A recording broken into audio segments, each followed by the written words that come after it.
Will Tyreek King end up being the second best commit in the 26 class for Tennessee behind Faizon Brandon? I think so. There's a whole lot of buzz about the Knoxville Catholic product. We'll talk more about it right now on your Thursday Locked On Vols.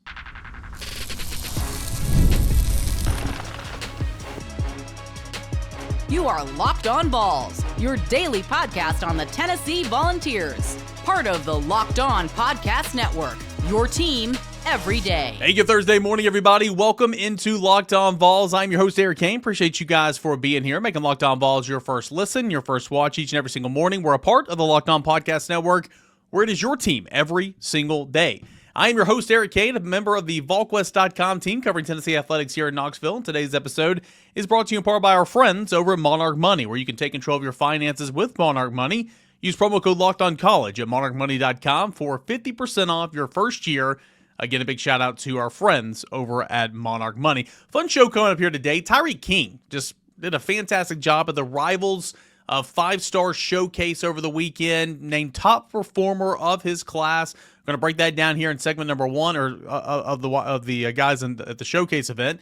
Going to break that down here in segment number one. Best and worst case scenarios for Tennessee football. Story over at CBS Sports. Going to react to that and take a look at some other best and worst case scenarios around the Southeastern Conference. And then it's a complete baseball reset. You guys have seen the portal departures, and a lot of people are saying, what's going on? What's going on?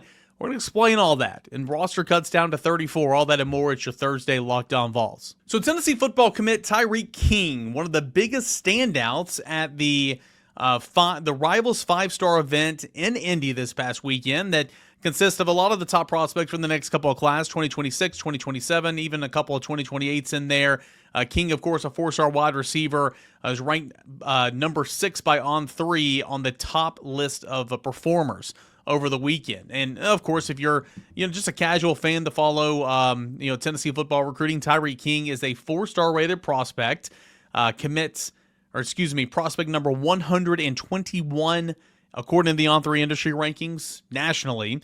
17th best wide receiver, number 5 in the state of Tennessee, where he attends Knoxville Catholic High School, just right down the road, a stone's throw away from campus.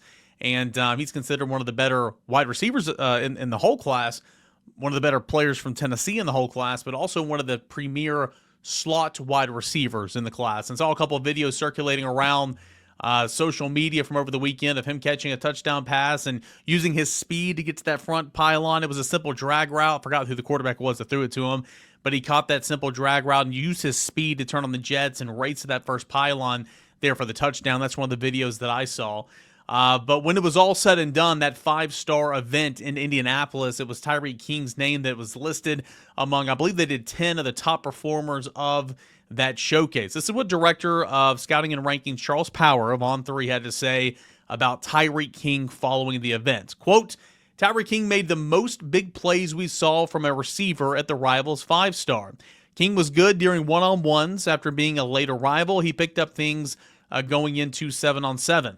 The Tennessee pledge was a touchdown waiting to happen throughout the afternoon. King threatened every level of the field with his burst off the line, long speed, and elite change of direction, end quote. How about that part of the quote right there? He was a touchdown waiting to happen.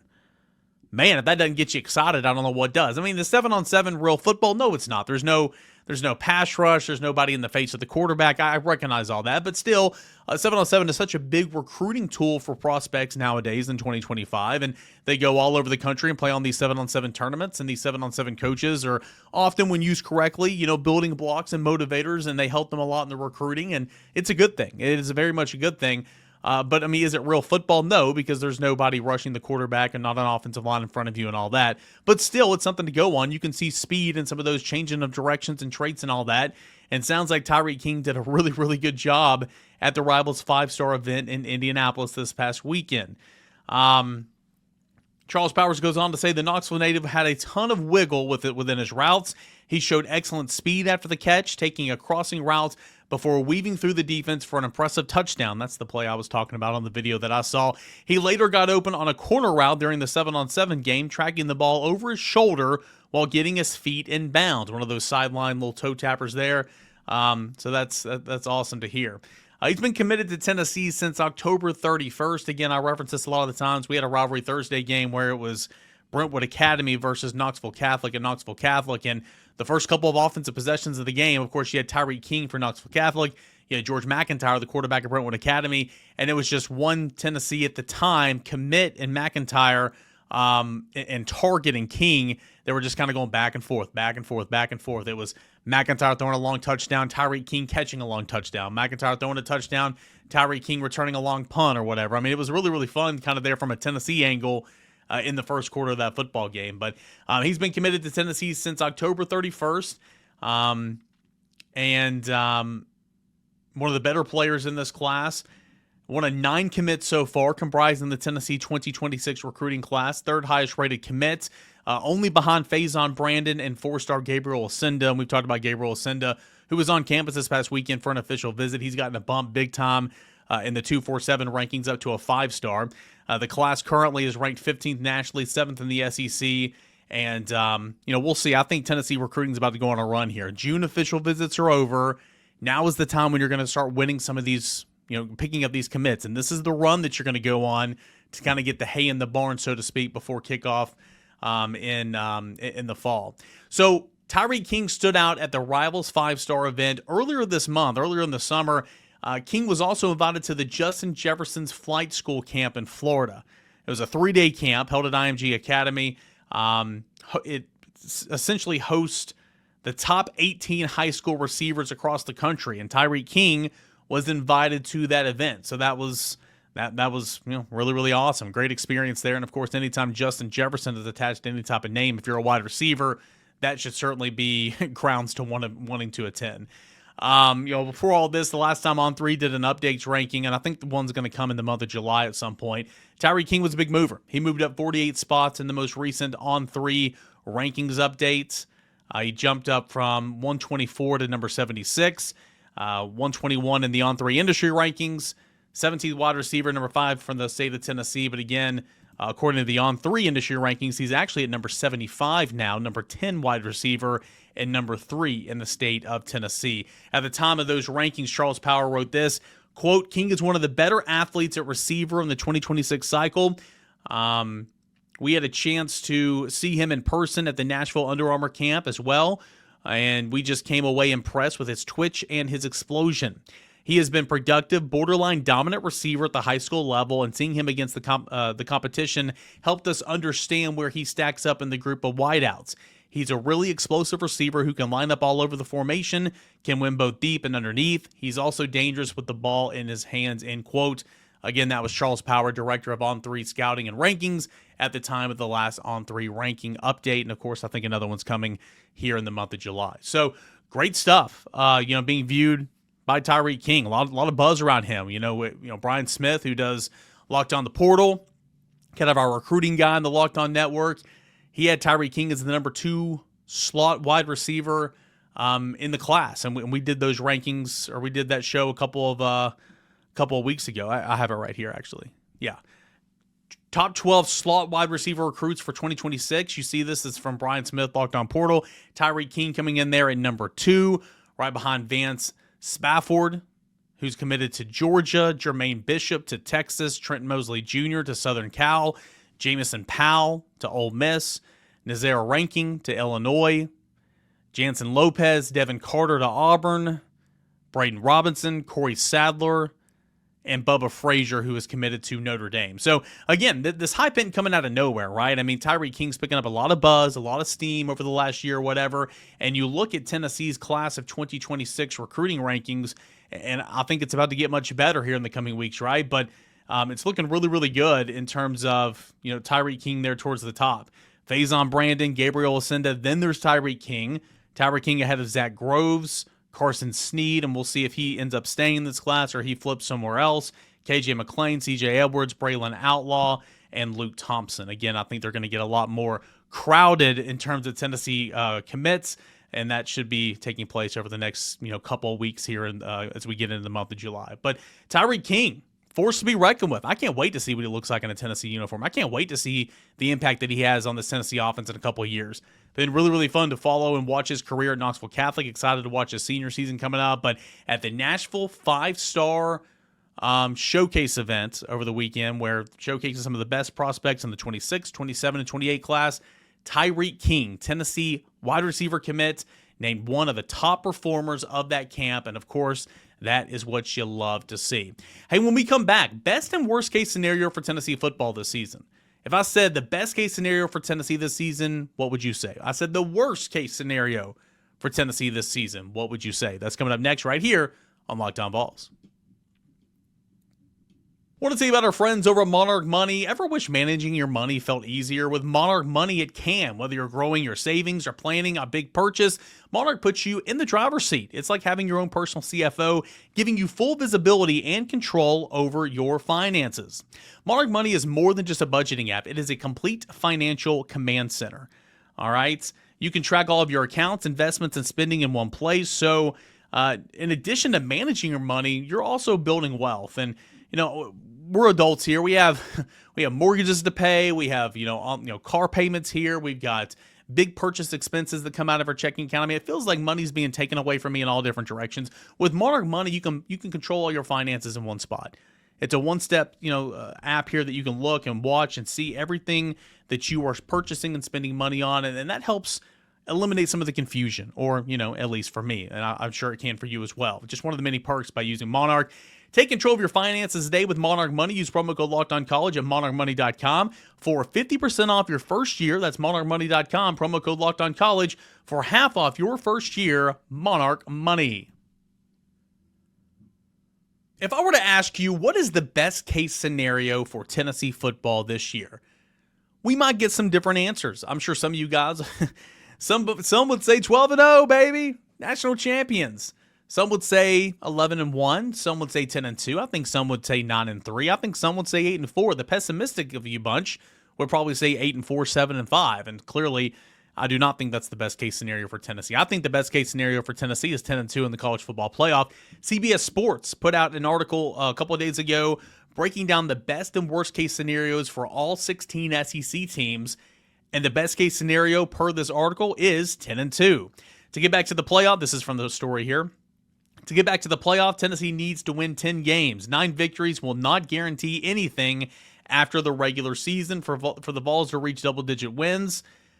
Former Appalachian State and UCLA quarterback Joey Aguilar will have to be a difference maker. There are 4 swing games on this year's slate in Georgia, Alabama, Oklahoma, and Florida.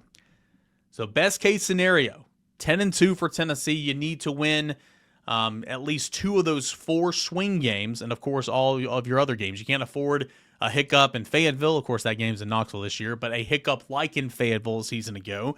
Can't afford a hiccup like in Missouri. And again, Missouri is a pretty good football team in 23, but it's the way you lost. Just atrocious, right? You can't afford one of those hiccups in order to reach your best case ceiling. What about worst case? What about worst case? I think worst case, for me, best case is 10-2. I mean, I think worst case would be 7-5, but I just don't see that. Again, that's worst case scenario. I don't see worst case, or I don't see Tennessee finishing 7-5. I could see Tennessee being 10-2 more than I could see Tennessee finishing 7-5.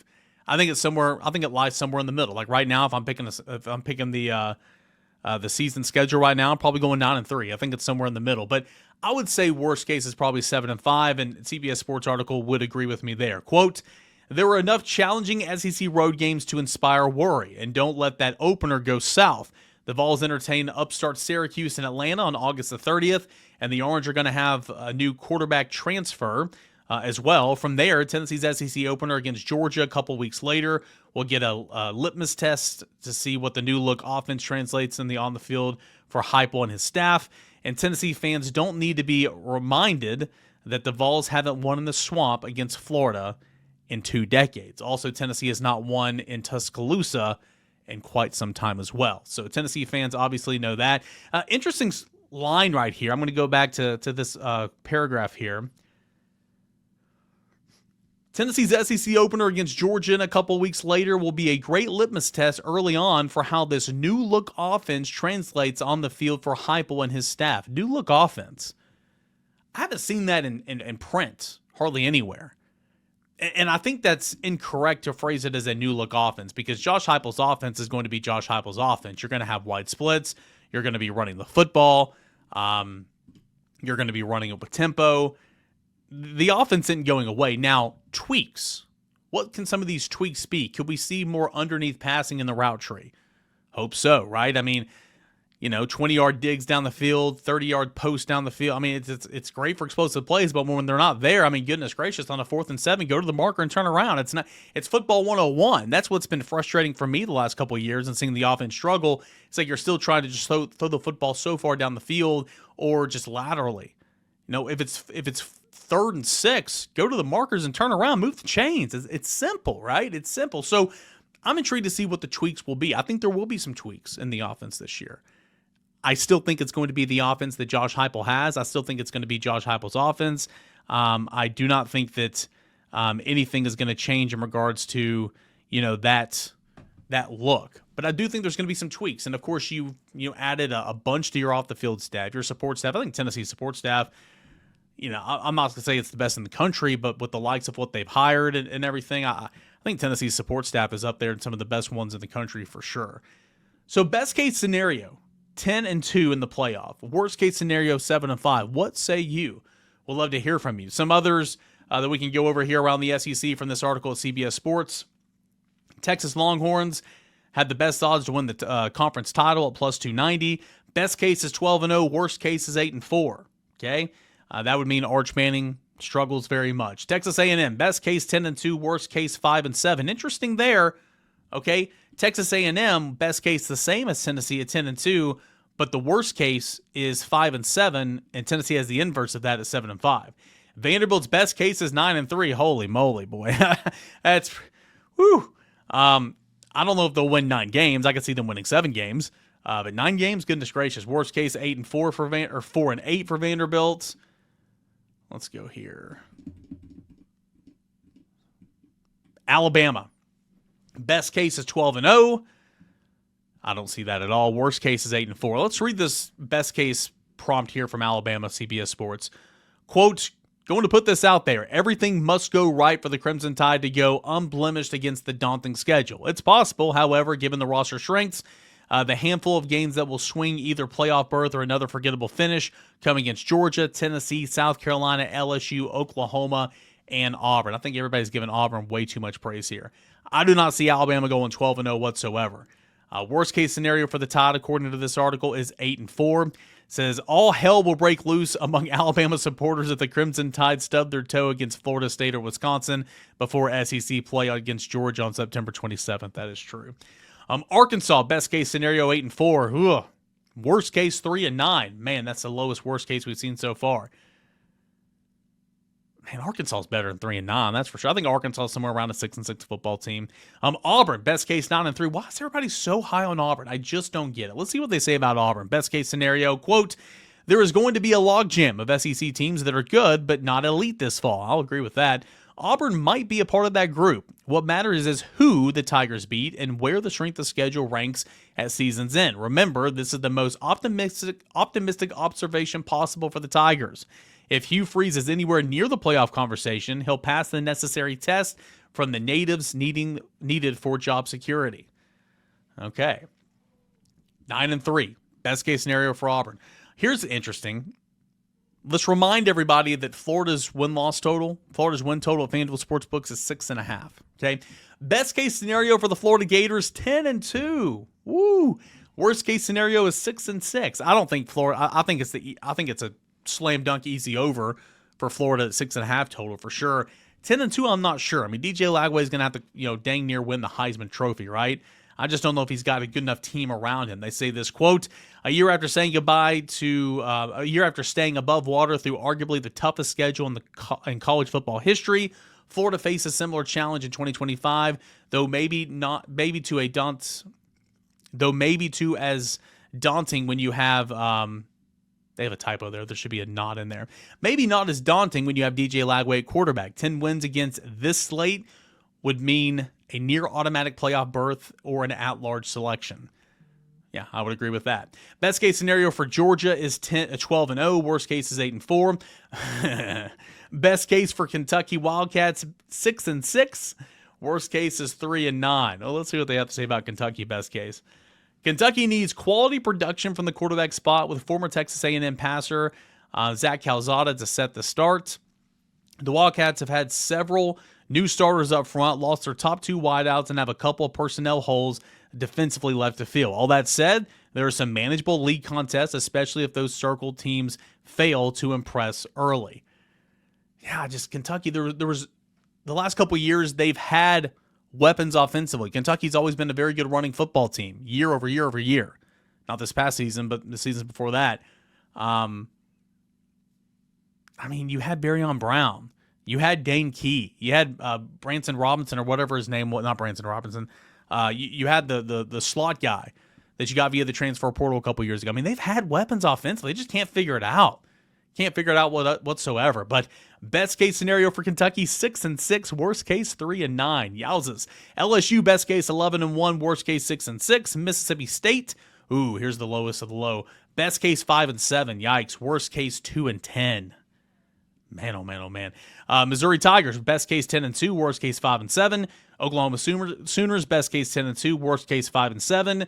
Ole Miss Rebels, best case 11-1, worst case scenario 6-6, 3-5 in SEC play. South Carolina Gamecocks, best case 10-2, worst case 5-7, and that is everybody. So again, I kind of went through the whole thing here from the article over CBS Sports. The worst case season for Tennessee is 7-5. And that is much better than a lot of these other teams kind of in that plateau, right? The good to not elite. When you're looking at best case, worst case, the 7-5 worst case for Tennessee is much better than a lot of these 5-7s, 6-6s, 5-7s from Ole Miss, from Missouri, from Oklahoma, from LSU was 6-6. Yeah, LSU was 6-6. So yeah, that should give you a good thought and a good feeling about where the floor of this football team is. So I'm excited about this football season. I think it's going to be much better than a lot of the national media members think it's going to be for Tennessee, but I'm not naive. I understand there are plenty of questions that have got to get answered, and we'll see if they can get some answers in the early season, hopefully before Georgia, maybe in fall camp. All that and more. We'll be right here to cover it on Locked On Vols. Hey, when we come back, it's a complete baseball reset. Seeing all these players into the transfer portal. We'll discuss what's next for Tennessee baseball, all that and more coming up next right here on Locked On Vols. Guys, you probably heard of Viagra or Cialis. Heck, you maybe even tried some yourself. But if you're looking for something beyond the usual pill, it's time to meet Rejunit Ready. Rejunit Ready is the next-gen prescription treatment designed to amplify arousal in the brain and boost blood flow. Unlike the usual pills that can take hours, Rejunit's 3-in-1 formula dissolves under your tongue and kicks in fast on average in 15 minutes, right? Effects can last up to 36 hours, so you can stay confident and control when that moment is right. If traditional options haven't worked for you, Rejunit might be the answer. Over 150,000 men have already made the switch. It's completely online. Rejunit connects you to a board-certified doctor and ships your treatment discreetly to your door. It's important right there. You can even read real customer reviews of on their site. It's helping a lot of people feel more confident and present in the moment.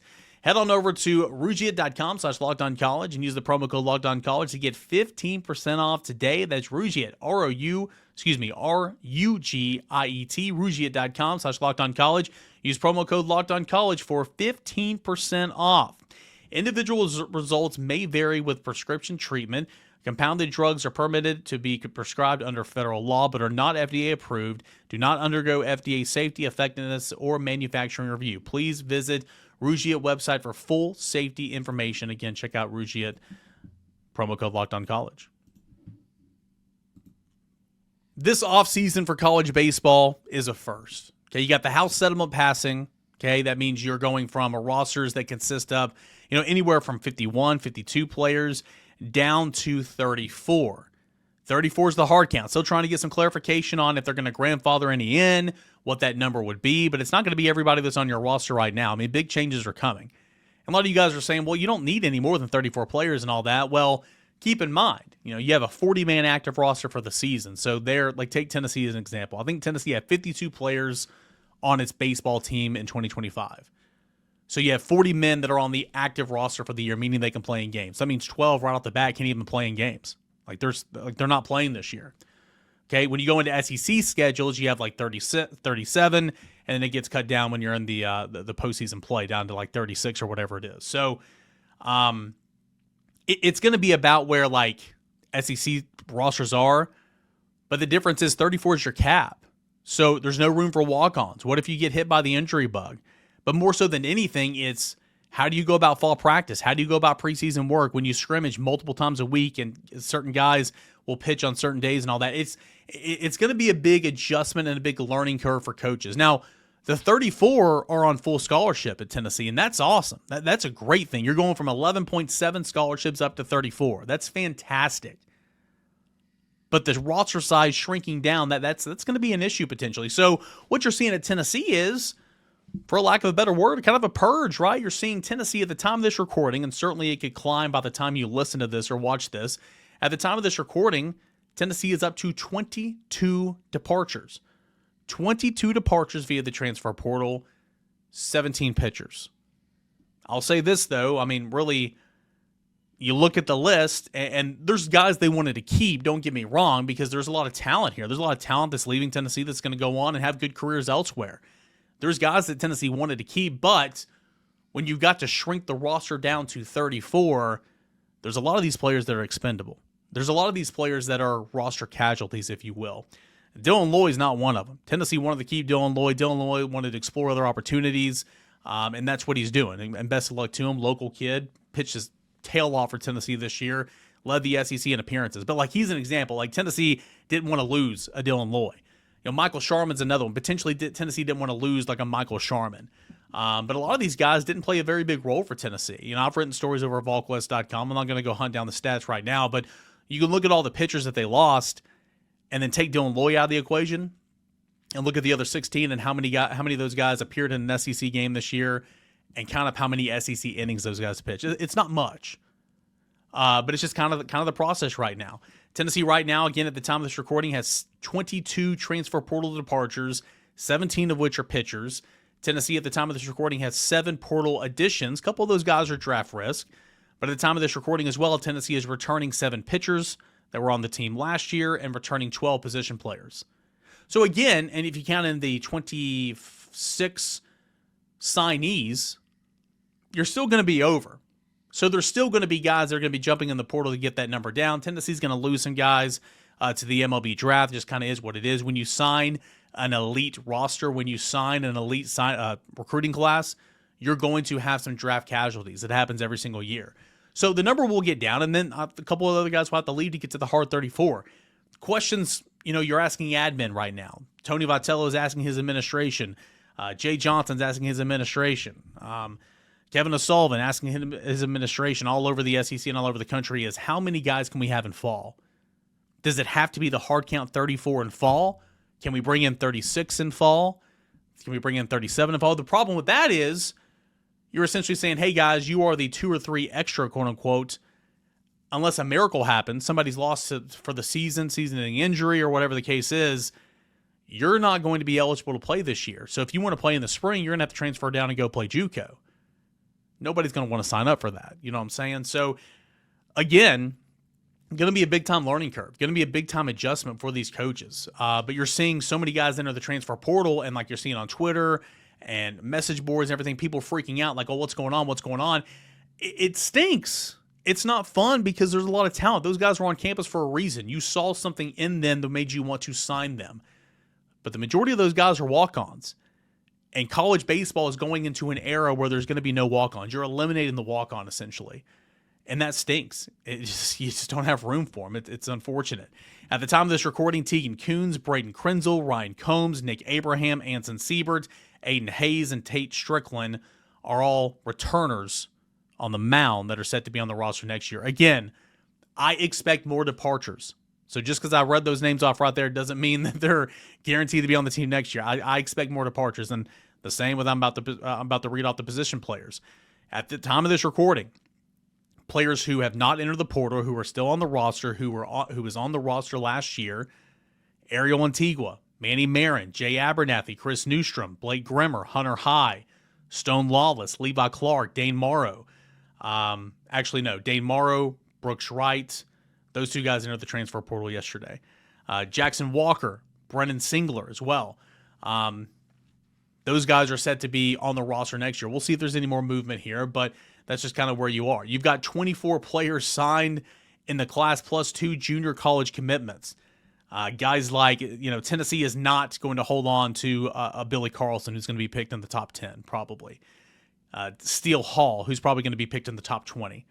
Can Tennessee get one of these two left-handed pitchers, Cruz Schoolcraft or Cameron Appenzeller, to campus? That would be a massive win. A massive win. And there's some optimism there, way more so than there was a month ago, that Tennessee can get at least one of those guys to campus. So we will have to see. Ethan Moore is a guy that's highly rated, that's probably going to go pro. So we'll see what happens. Tyler Myatt is a draft risk, Walter State guy that signed with Tennessee out of junior college. Matt Barr, same as well. But when you look at the updated top 500 prospects from Baseball America, it doesn't looks like those two guys would have more to gain by coming to campus. Low risk for Tyler Myatt, big time risk for Matt Barr. But it's just kind of interesting going and looking at how rosters are being evolved and constructed this summer, not just at Tennessee, but all over the country. So the House settlement not only is affecting basketball, but giving them 3 more scholarships, not only affecting football going from 85 to 105, it's affecting baseball. 34 full ride scholarships, which is awesome, but your roster is shrinking. And some tough calls are having to be made, and that's unfortunate. So we'll continue to tell you what's next with Tennessee baseball. I think Tennessee baseball is in store to get a couple of other good players that you're really, really going to enjoy. So that's going to be fun. And we'll break down all this and so much more right here on Locked On Vols, as we do each and every day. Can't thank you guys enough for joining me. Thank you so much for being here, Locked On Vols, you everydayers, for making this your number one listen, your number one watch each and every single morning, your first listen, your first watch. We are free and available wherever you get your podcasts. We'll come back tomorrow and get you set for the weekend and so much more. This is Locked On Vols.